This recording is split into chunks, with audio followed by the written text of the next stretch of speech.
నా పేరు కవిత, రంగారెడ్డి జిల్లా ఆశా యూనియన్ అధ్యక్షురాలిని. ఈరోజు రంగారెడ్డి జిల్లా కలెక్టర్ ఆఫీస్ ముందు ఆశాలు ధర్నాని పూనుకోవడం జరిగింది. ప్రధానంగా అసెంబ్లీలో ఈ కాంగ్రెస్ గవర్నమెంట్ వచ్చే ముందు మా దగ్గరకు వచ్చి సమ్మె చేస్తున్న సందర్భంగా మీకు ఫిక్స్డ్ వేతనం 18,000 రూపాయలు ఇస్తామని చెప్పేసి మా టెంట్ల దగ్గరకు వచ్చి హామీ ఇచ్చారు. ఈ హామీ దిశగా ఏదైతే ఇచ్చారో దాన్ని అమలు చేసే విధంగా ఈరోజు మేము ఇక్కడ అమలు చేయాలి, అసెంబ్లీలో మా గురించి మాట్లాడాలని చెప్పేసి ధర్నాకు దిగాము. ప్రధానంగా ఆశాలు పిఎఫ్ కానీ, ఈఎస్ఐ కానీ, రిటైర్మెంట్ కానీ ఏమీ లేకోకుండా 20 సంవత్సరాలు ఏఎన్హెచ్ స్కీమ్లో పనిచేస్తున్నారు.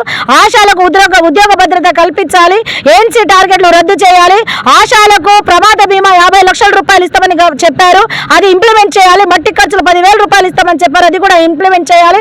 ఏఎన్సీ టార్గెట్ వల్ల అనేక ఈరోజు ఆశాలకు పని భారం ఎక్కువైపోయిన తర్వాత వాళ్ళకు బీపీ, షుగర్లు, థైరాయిడ్ అన్ని వచ్చి అనేక సమస్యలకు ఎదురవుతున్న పరిస్థితి ఉంది. ఈరోజు వీటన్నిటికీ ఆశాలకు ఇంత బడ్జెట్ కేటాయిస్తున్నామని రేవంత్ రెడ్డి గారు ఈరోజు అసెంబ్లీలో చెప్పాలి, మాట్లాడాలి. దానికి స్పెషల్ బడ్జెట్ కేటాయించాలని చెప్పేసి ధర్నా నుంచి మేము ప్రభుత్వం డిమాండ్ చేస్తున్నాం. ఆశా యూనియన్ జిల్లా ఉపాధ్యక్షురాలని. ఈరోజు తెలంగాణ రాష్ట్ర వ్యాప్తంగా ఆశా వర్కర్లు అన్ని జిల్లాల కలెక్టరేట్ ముందు ధర్నాకు దిగాము. ముఖ్యంగా మాకున్న ప్రాబ్లం ఏంటంటే ఆశా వర్కర్లకి 18,000 ఫిక్స్డ్ వేతనం ఇవ్వాలి. పారితోషిక మనీ ఇస్తున్నారు, అది ఒక్కొక్కరికి ఒకలాగా పడుతుంది జీతం. మేము ఎంత సర్వీస్ చేసినా వాళ్ళు జీతం చేసే దగ్గర ఉంటుంది. మేము ఎంత సర్వీస్ చేసినా మా గ్రిప్ అనేది వాళ్ళ చేతిలో ఉంటుంది. మాకు ఫిక్స్డ్ వేతనం అనేది కావాలి, ఈఎస్ఐ పిఎఫ్ సౌకర్యం కావాలి.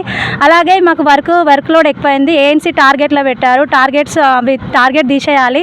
ఎన్సీడీ స్క్రీనింగ్ అంటే నైట్ చేయాలి, నైట్ చేస్తే నెట్ వస్తుంది అని చెప్తున్నారు. డే టైంలో అది నెట్ సర్వర్ వస్తలేదు, నైట్ టైం అయితే సర్వర్ వస్తుంది, నైట్లో చేయాలంట. మేము డే డ్యూటీ చేయాలి, నైట్ డ్యూటీ చేయాలి. మమ్మల్ని నైట్ డ్యూటీ చేయాలని ఆశాలను ఎప్పుడు తీసుకోలేదు.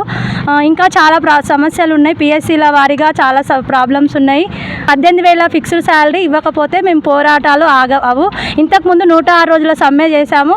ఇప్పుడు ఇంకా 206 రోజులైనా సర్వేలు బంద్ చేసి సమ్మెలు చేయడానికి సిద్ధంగా ఉన్నాం. కనీస వేతనం